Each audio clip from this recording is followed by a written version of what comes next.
The world's premier aviation pride hit a massive command failure for decades. For years, we've been sold a polished Hollywood fairy tale of an invincible steel giant effortlessly crushing the enemy. But the reality at 10,000 meters was a freezing nightmare.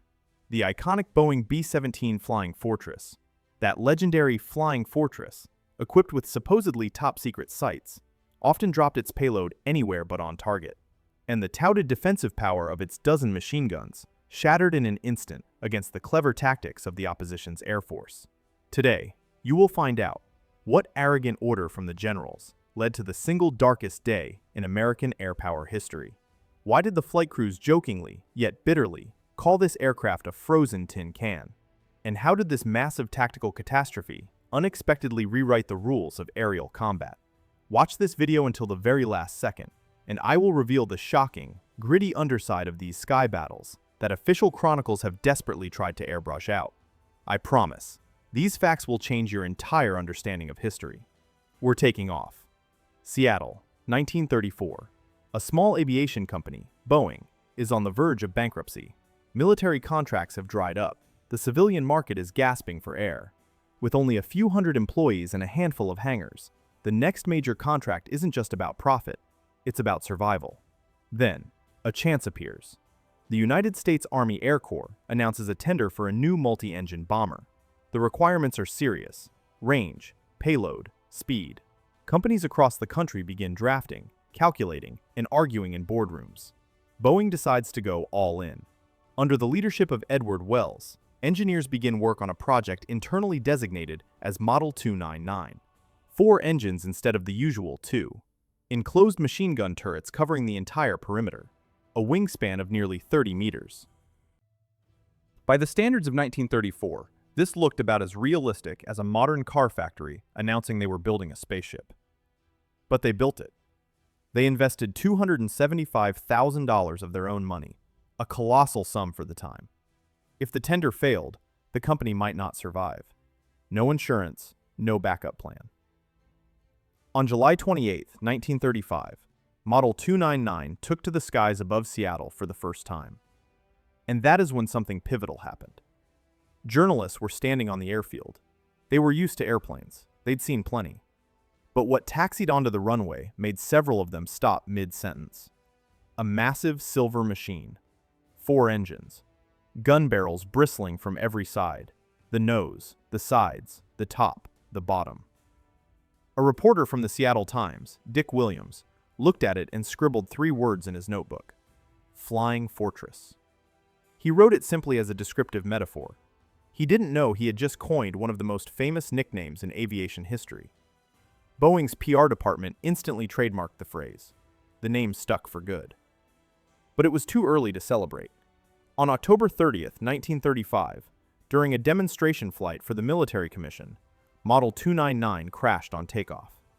The plane rose, banked, and fell. The cause was so simple, it's hard to believe. Before a flight, special locks are placed on the elevators to keep the wind from damaging control surfaces while the plane sits on the ground. These must be removed before takeoff. It is the first item on any pre-flight checklist. That day, the crew forgot to remove them. That was it. The Army shrugged, scratched its head, and bought the Douglas B-18 Bolo from a competitor. Simpler, cheaper, with no surprises. 133 of them. It seemed like the end of the story. But a few visionary generals in the Army Air Corps saw potential in the wreckage that others missed. They secured funding for 13 pre-production units for testing. 13 planes, an almost symbolic number. But it was exactly what saved the program. Boeing got a second chance, and they weren't about to waste it. Imagine you need to build a flying machine that protects itself, not just by flying fast and running away, but by actually defending itself, like a fortress, from all sides, at any altitude, in any weather. That was the task Boeing engineers set for themselves, and here is what they achieved. Let's start with the heart of the machine, the engines. The Flying Fortress had 4 of them. Each was a Wright R1820 Cyclone radial air-cooled engine. 9 cylinders arranged in a circle like sunflower petals. Each produced 1,200 horsepower. That's 4,800 horsepower in total. For comparison, A modern midsize sedan produces about 150 horsepower. That means there were 32 such cars working simultaneously under the wings. All of this lifted a 30-ton machine into the air. The wingspan was 31 meters and 62 centimeters. The fuselage was 22 meters and 78 centimeters long. If you parked a plane tail first against a 5-story building, the nose would stick out past the corner of the next entrance. Now, about what made this machine truly special. 13 Browning M2 machine guns of 12.7mm caliber. That's not just a number. It's a sophisticated defensive system where every gun covered its own sector. Top, a dorsal turret with 2 barrels. Bottom, a ball turret, also 2 barrels. Rear, a tail position, 2 more barrels. Sides, 1 barrel on each side. And the front, nose positions. The design was calculated so that there were virtually no blind spots, directions from which the plane couldn't be shot back at. Attack from the front, you'd run into the nose gunners. Dive from below, the ball turret was already aimed at you. Try from above, you'd meet the dorsal turret. German pilots learned this very quickly. Some, unfortunately for themselves, right in the air. Now, about the bombs. The internal bomb bay held up to 2,700 kilograms of bombs on standard missions. For short-range raids, this figure could be nearly doubled.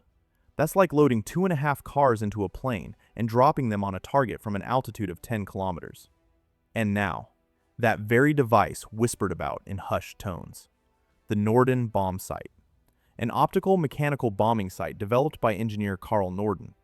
American command considered it so secret that every bombardier took a personal oath to destroy the device before letting it fall into enemy hands.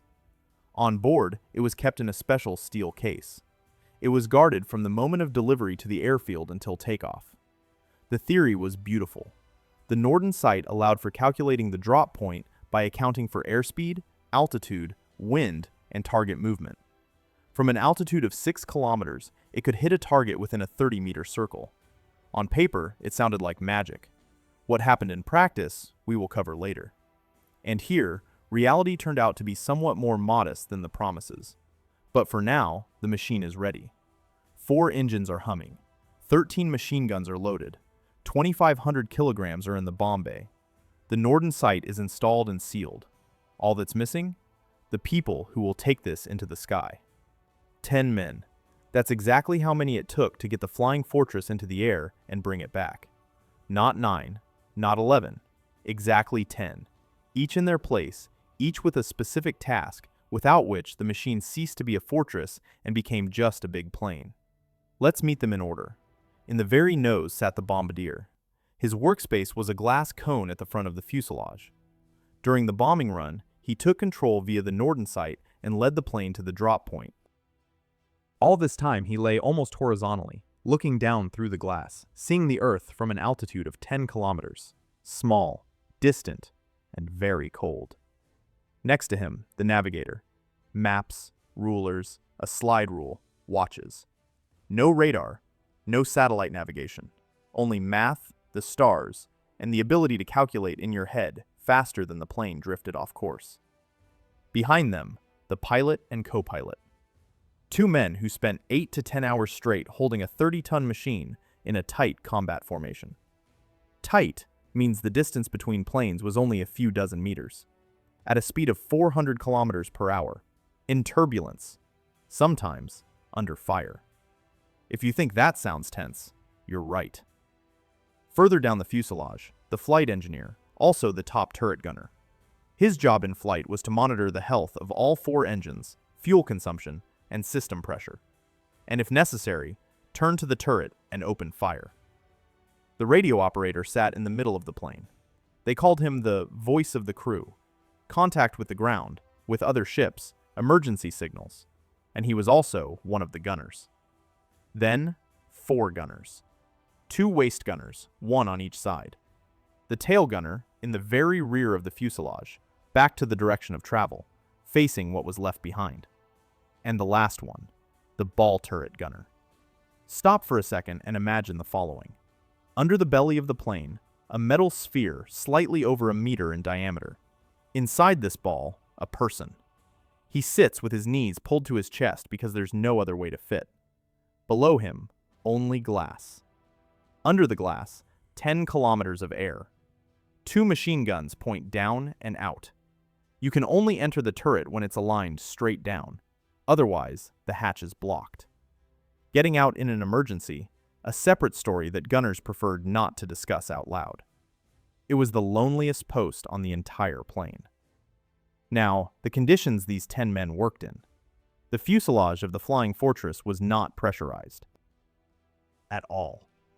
At an altitude of 9 to 10 kilometers, the outside temperature dropped to minus 50 degrees Celsius and lower. That's colder than anywhere in Antarctica on the harshest winter day. Inside the plane, it wasn't much warmer. Gunners worked in special electrically heated suits, but if the suit short-circuited, which happened quite often, frostbite set in within minutes. Oxygen masks froze to their faces. The metal of the turrets burned through their gloves. Above 3,000 meters, without oxygen, a person starts to lose consciousness. Above 7, they lose it guaranteed. Every crew member was connected to the onboard oxygen system via a hose. Disconnect, get distracted, forget. A few minutes later, comrades would find you unconscious on the floor. It happened. With all of this, the crews managed to joke. Gunners called their turrets refrigerators with a machine gun. Pilots said flying a Fortress in a tight formation was like parking a bus in a crowded garage blindfolded. Flight engineers kept unofficial logs, recording the most inventive ways the engines tried to break down over enemy territory. Humor was a defense, the only one not issued from the supply depot. These 10 men, different ages, different states, different characters, became one organism at 10,000 kilometers up, because otherwise it was impossible. Summer 1942, the English county of Huntingdonshire. On airfields that were empty just recently, everything is humming and moving. Planes arrive. People arrive. Crates of spare parts, fuel trucks, field kitchens, and mountains of paper instructions arrive. The United States 8th Air Force is deploying to the British Isles, and it brought flying fortresses with it. The British Allies watched all this with polite skepticism. By that moment, the Royal Air Force of Great Britain had been flying over Europe for several years, and they had long ago reached a painful conclusion. Daylight raids without fighter escort cost too much. The British switched to night bombing. Fewer losses, less accuracy, but the crews returned. The Americans were of a different opinion. Their doctrine was called high-altitude, daylight precision bombing. The idea was simple and beautiful. Fly high, see the target, bomb accurately. The Norden sight ensures accuracy. The tight combat formation ensures protection. The result? Specific factories, specific rail hubs, specific warehouses. Not just destruction, but surgical strikes on the enemy's industry and infrastructure. On paper, it looked convincing. August 17, 1942, the first combat mission. 12 Flying Fortresses took off from Grafton-Underwood Airfield and headed for the Rouen-Sotteville Rail Hub in France. The commander of the 8th Air Force, General Ira Eaker, flew personally on a plane named Yankee Doodle. The mission went almost without incident. All 12 planes returned to base. The rail hub took hits. American headquarters exhaled with relief. Over the next few months, Fortresses struck targets in France and the Netherlands, mostly within range of the British Spitfire fighter cover. Losses were moderate. Optimism in headquarters grew. And now, the German side. Pilots of the Luftwaffe, the German Air Force, initially treated the Americans with professional curiosity and some disdain. Large, slow planes, flying in a tight formation, quite predictable.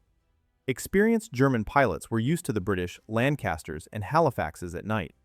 These were different, but didn't seem fundamentally dangerous. The first clashes shook this perception.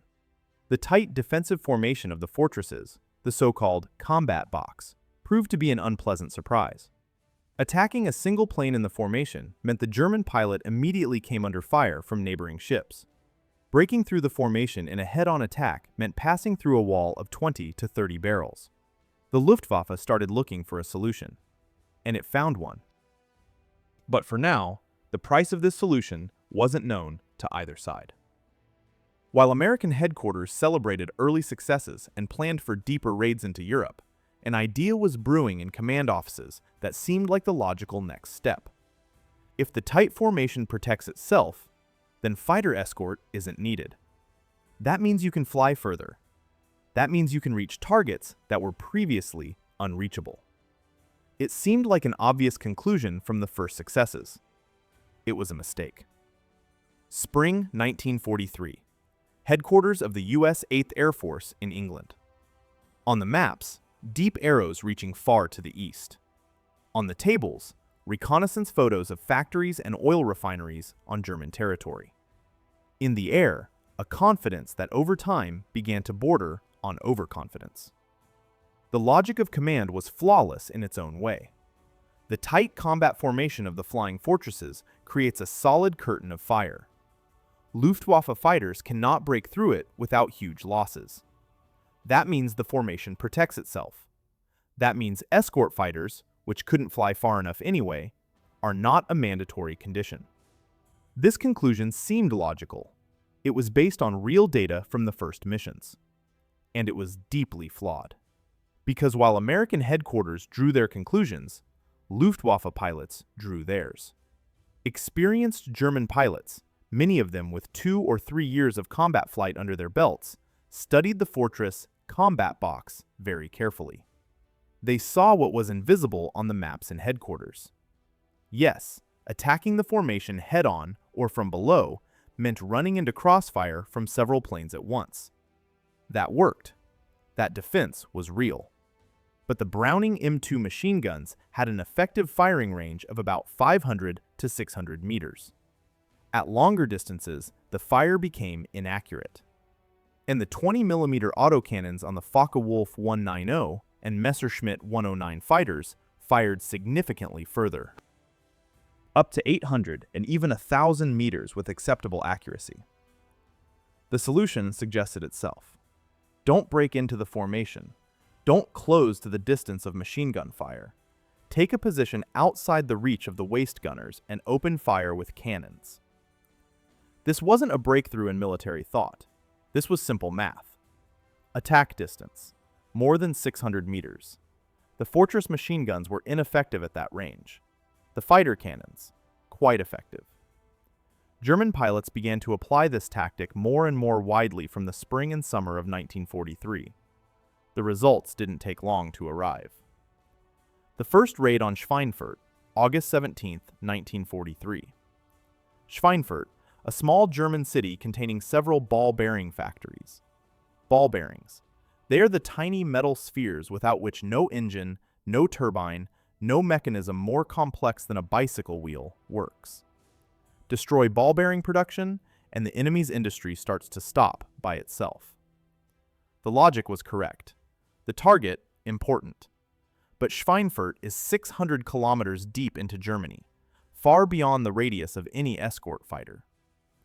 That day, 376 Flying Fortresses took off on the mission in 2 groups. One went to Schweinfurt, the other, a diversionary strike on an aircraft plant in Regensburg. 36 planes did not return to base. Another 60 were seriously damaged. Headquarters called these acceptable losses. Factories sustained damage. The mission was accomplished. But the crews that returned knew otherwise. They saw how the formation, the very same impenetrable formation, thinned out over Germany. How planes dropped out of it one by one. How German fighters methodically, almost calmly, worked from a distance unreachable by return fire. Command concluded they needed to fly again, and strike harder. This decision ripened for 2 months, and manifested on one specific day, October 14, 1943. England. 6 in the morning. On the airfields of the U.S. 8th Air Force, lights are flickering. Mechanics have been on their feet for hours. Engines are warming up. The air smells of aviation fuel and October fog. The crews receive the mission at the briefing. Schweinfurt. Again. In the briefing room, silence. A few seconds of real, dense silence. Those who flew in August looked at each other. That morning, 291 Flying Fortresses were ready for the mission. It was one of the largest operations of the 8th Air Force at that time. A massive force. The takeoff took over an hour, a line of heavy machines, one after another, heading into the gray English sky. They assembled in formation above the clouds, taking their places in the combat box. Engines hummed steadily. Everything was going according to plan. Up to the German border, Escort fighters accompanied the column. British Spitfires and American Thunderbolts.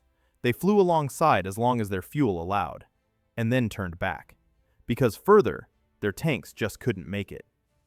And at that moment, the Luftwaffe, which had been waiting for exactly this, began to act. German fighters rose to meet them from every airfield on the column's path. Focke-Wulf 190s, Messerschmitt 109s. They didn't attack haphazardly. They worked methodically. Occupied a position outside the reach of the machine guns, opened cannon fire, pulled away, took position again. The first planes began to drop out of the formation even before reaching Germany. The crews inside the fortresses saw all of this. The pilot looked straight ahead, holding his place in the formation. Gunners fired at targets that appeared and vanished faster than they could turn the barrel. The flight engineer reported on engine status. The navigator checked the course. And they all saw how to the right, or left, or slightly ahead, a neighboring plane would suddenly drop out of formation. Sometimes with a smoking engine. Sometimes fast. Sometimes very fast.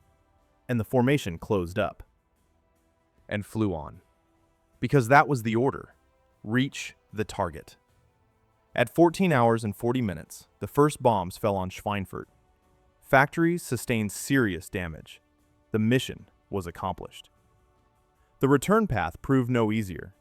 The same fighters, after refueling, met the column again. What started as an organized formation of nearly 300 planes was returning in scattered groups. Damaged machines lagged behind. Those lagging became an easy target. By evening that day, 229 planes returned to base. 60 did not return at all. Another 17 were damaged so severely that they were scrapped immediately after landing. They would never take to the air again. 600 crew members. One day. Command unofficially named this day Black Thursday. October 14th, 1943, went down in aviation history as one of the heaviest single days of combat operations for the 8th Air Force. The losses were so significant that deep raids into Germany without fighter escort were effectively halted for several months. The myth that the tight formation would protect itself crumbled over the skies of Germany that October day. And now, command had to accept the obvious. What the British Allies had been saying from the very beginning. After October 14th, 1943, a different kind of silence fell over headquarters. Not the silence that follows a productive meeting, but the one that occurs when the numbers on paper speak for themselves and say uncomfortable things. 60 lost planes in one day. 17 scrapped. 600 crew members who didn't return to base. And the question that could no longer be avoided. What now? Continuing deep raids without escort meant continuing to lose planes and crews at a pace that couldn't last forever. The industry of the United States was building new flying fortresses quickly. But training an experienced crew, that's an entirely different story. It took months. The decision that had long been looming finally received the highest priority. An escort fighter was needed, with enough range to reach any target in Germany and return. Such a plane already existed. It just hadn't received the necessary equipment yet. It was called the North American P-51 Mustang. The story of the Mustang is a separate, gripping plot. It was developed in just 117 days in 1940. Originally, at the request of Great Britain, not the United States. The plane turned out to be good, but at high altitudes, its engine performed mediocrely. And then someone suggested putting a British Rolls-Royce Merlin engine in it, and the plane became different. With the Packard V1650 engine, the American licensed version of the Rolls-Royce Merlin, the Mustang version P-51B and later P-51D turned into one of the best fighters of its time. Speed, nearly 700 kilometers per hour at altitude.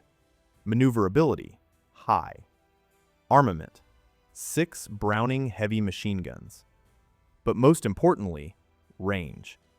Without external drop tanks, the Mustang flew about 1,300 kilometers. With 2 drop tanks of 400 liters each, the range grew to over 2,600 kilometers. The distance from airfields in England to Berlin and back, about 1,800 kilometers. The Mustang could reach Berlin, escort the bombers over the target, and return, for the first time in history. The first Mustangs began escorting Flying Fortresses in December 1943, on relatively close targets. Gradually, the radius of missions increased. Fortress crews noticed the changes immediately. One pilot wrote in his diary something like, "I looked over and there was a fighter with white stripes on its nose. It was just flying alongside. I have never been so glad for someone else's company in my life." March 6, 1944, Mustangs escorted Flying Fortresses to Berlin and back for the first time. This was the turning point. German pilots, who had become accustomed to bombers being left without escort over Germany, suddenly discovered fast, maneuverable fighters alongside the Fortresses, right over the capital of the German Reich. One Luftwaffe veteran subsequently described this moment briefly. "When we saw the Mustangs over Berlin, we knew the terms had changed permanently." And he was right. The Luftwaffe was faced with a task it couldn't solve. Rising to meet the Fortress armadas now meant meeting their fighter escort as well. Evasion meant allowing the bombers to work over the targets undisturbed. Each mission depleted the strength of the German fighter force. Experienced pilots became fewer and fewer, replacements less and less prepared. But while this big strategic picture was forming in headquarters, in the sky, stories were occurring that didn't fit into any staff reports. There are things engineers build into blueprints, and there are things no engineer can build in.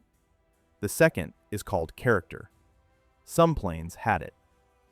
February 1943. Over Tunisia, at an altitude of about 7 kilometers, 2 planes collided in the air. A German Messerschmitt 109 fighter attacked a Flying Fortress with the call sign All-American from the 97th Bombardment Group. The attack failed. The fighter and bomber collided. The Messerschmitt broke apart and fell, and All-American stayed in the air. But look what happened to it. The impact hit the tail section of the fuselage. The tail was almost completely severed. It held on literally by a few metal stringers and scraps of skin. The stabilizer hung at an angle. Between the tail and the rest of the plane yawned a hole through which one could see the sky. The tail gunner was cut off from the rest of the crew. You couldn't reach him by walking through the fuselage. Pilot Lieutenant Kenneth Bragg made the decision to fly to base. All-American flew nearly 160 kilometers with the tail hanging by a thread. Neighboring planes accompanied it, afraid to pull away. Pilots looked at the sight and couldn't understand how the machine was still holding in the air. It was holding. During landing, the tail finally collapsed. But the entire crew, including the tail gunner, remained unharmed. Photographs of All-American after landing flew around every U.S. 8th Air Force base. People looked at them and shook their heads. Because by all laws of physics, this plane shouldn't have made it back. But it wasn't the only such story. There was the Red Graham board, which returned to base with 3 out of 4 engines dead over Germany. With 1 working engine on one side and 3 stopped on the other, the plane banked mercilessly. The pilot held it in the air with sheer muscle power and stubbornness the entire way back. There was a board that returned with the cockpit punched through by shell fragments from a flak burst that exploded right in front of the glass. The pilot was wounded. The co-pilot took control and brought the machine to base. These stories passed between crews. They became part of what kept people going. And now, about the number that hung over every crew from the first to the last day of service. 25. That's exactly how many combat missions one had to complete to earn the official right to go home. Not on vacation, home, for good, with honors and medals. Sounds doable. 25 flights. But here's what that meant in practice in 1943. Statisticians of those years calculated that at the loss rate of the summer and autumn of 43, the average crew had roughly equal chances of completing the entire series of 25 missions alive and not completing it. Roughly 50-50. Everyone knew this. Crews counted missions allowed, marked each one, drew marks on the fuselage. Superstitions bloomed. Lucky scarves, talismans, strictly observed rituals before takeoff. And yet, they flew. The first crew to officially complete all 25 combat missions and return home in full strength was the crew of the Memphis Belle, under the command of Captain Robert Morgan. It happened on May 17, 1943. All 10 men, all alive. 25 missions behind them. United States Command immediately valued the propaganda value of this event. The crew was sent home, on a tour of American cities. They spoke at factories where new planes were being built, shook hands with workers. People who saw these 10 men understood, this is possible. Returning is possible. 25 missions. This is a real number, not just a line in the manual. The machine gave people hope. And the people gave the machine a soul. Let's step back for a second. Not to an individual crew, not to an individual flight, but to what all of this meant for the course of events in Europe. Because there is something non-obvious here. When people think of strategic bombers, they usually picture the following. A plane flies, drops bombs, a factory is destroyed, the enemy weakens. A straight chain. Reality turned out to be more complex and interesting. Let's start with production numbers. During the entire time of production, from 1936 to 1945, American industry built 12,731 Flying Fortresses. If you line these planes up wingtip to wingtip, you get a continuous chain 400 kilometers long. That's the distance from Moscow to Tver and back. At the peak of production in 1944, Boeing and its partner factories were producing over 16 planes a day. Every hour and a half, a new Flying Fortress, day and night, without weekends. That was the industrial answer to the strategic task. Now about how this force was applied. By the beginning of 1944, the Fortress armadas over Germany became a daily reality.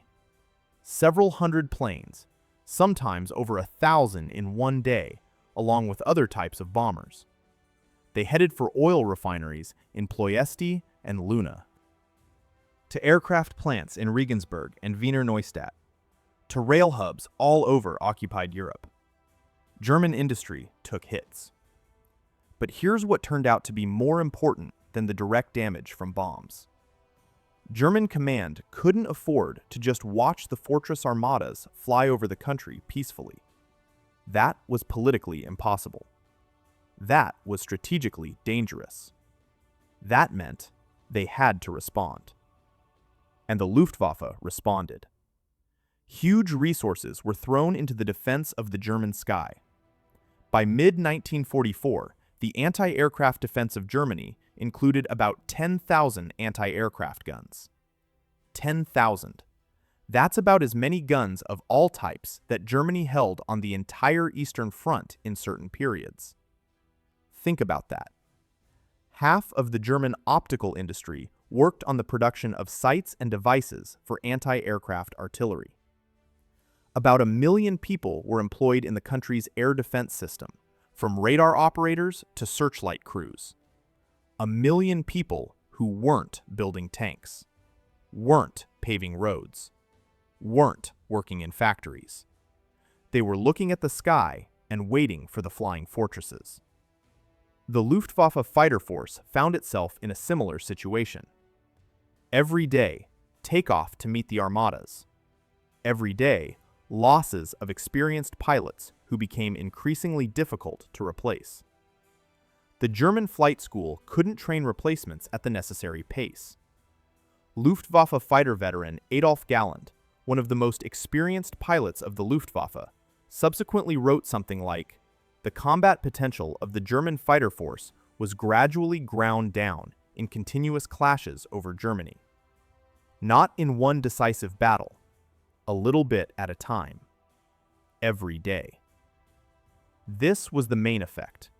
Not one successful raid, not one destroyed enterprise, but constant pressure that didn't allow the Luftwaffe to recover, regroup, and redeploy forces where they were needed more. And this had direct consequences for what happened on June 6, 1944.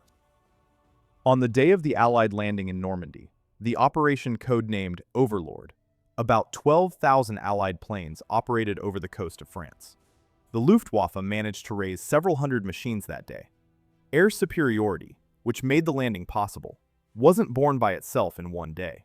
It was won over Germany, month after month, mission after mission, at the cost of the enormous efforts of the crews of Flying Fortresses and other bombers. By the end of combat in Europe in May 1945, the U.S. 8th Air Force Flying Fortresses had completed about 290,000 combat missions, dropped about 700,000 tons of bombs, and lost 4,703 decked planes. Each of these planes, 10 crew members. Those are numbers to just stay silent about for a few seconds. May 1945. Combat actions in Europe are concluded. On airfields in England and Italy stand Flying Fortresses, tired, in patches, with names on the sides and mission marks on the fuselages. Mechanics walk between them with unusually empty hands. Nowhere to rush. Nothing to fix urgently. The war in Europe is over. And it became clear very quickly.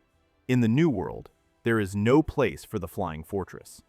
Jet aviation was already knocking on the door. Speeds, altitudes, and ranges that seemed like science fiction in 1934 were now becoming the standard. The big, slow-moving piston bomber with a crew of 10 was rapidly becoming obsolete as a concept. Planes began to be scrapped by the hundreds. Some were taken apart for metal right in Europe. It was too expensive to ferry planes that were no longer needed across the ocean. Others flew back to the United States and stood in long rows on air bases awaiting their fate. Out of the 12,731 built, only a handful survived to this day. Today, in airworthy condition, that is, capable of taking to the air, there remain only a few machines. The exact number changes. Planes of this age require constant maintenance, and sometimes a board goes out of service for years. But over the last decades, there were about 8 to 10 Flying Fortresses worldwide, out of nearly 13,000.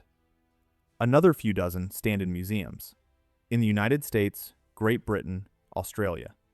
You can walk around them, look into the bomb bay, touch the skin, thin, almost incredibly thin for a machine that took such hits. People who come to look at these planes are different. Some study aviation, some are just curious. But there are those who come for a different reason.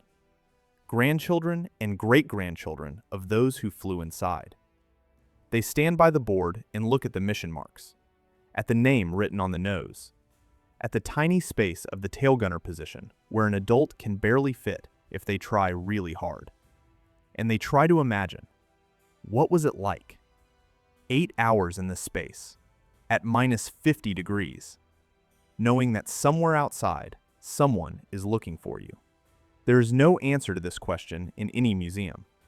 It is only in the diaries, in letters home, in short phrases that veterans sometimes uttered many years later and immediately stopped because the words wouldn't come out. But sometimes, a few times a year, one of the remaining flying boards taxis onto the runway at an air show or historical festival. 4 Wright Cyclone engines start up one after another. First, uneven coughing. Then, a steady rising hum. Then all 4 merge into one low, continuous sound. This sound cannot be confused with anything else. People in the stands fall silent. Even those who came here for the first time and have never seen anything like it fall silent, because this sound has something in it that works without explanation. The plane accelerates and takes to the sky. And if you look at it in that moment, big, slow by modern aviation standards, with round engines and a characteristic silhouette, it's hard not to think about one thing. Somewhere there, in the archives, lie the crew lists. Thousands of names. Each one, a person 20-something years old. A pilot from Ohio. A gunner from Texas. A navigator from New York. A flight engineer from Minnesota. They got into this machine. They trusted it. And it, as best it could, held them. Not always. Not everyone. But when it could, it held them. The Flying Fortress was not an ideal plane. It was vulnerable without Escort. Its bombs didn't always fall where they were aimed. Conditions inside were harsh. But it did what was required of it. It rose into the sky over Europe and didn't leave until everything possible was done. That turned out to be enough. Thank you for watching. See ya!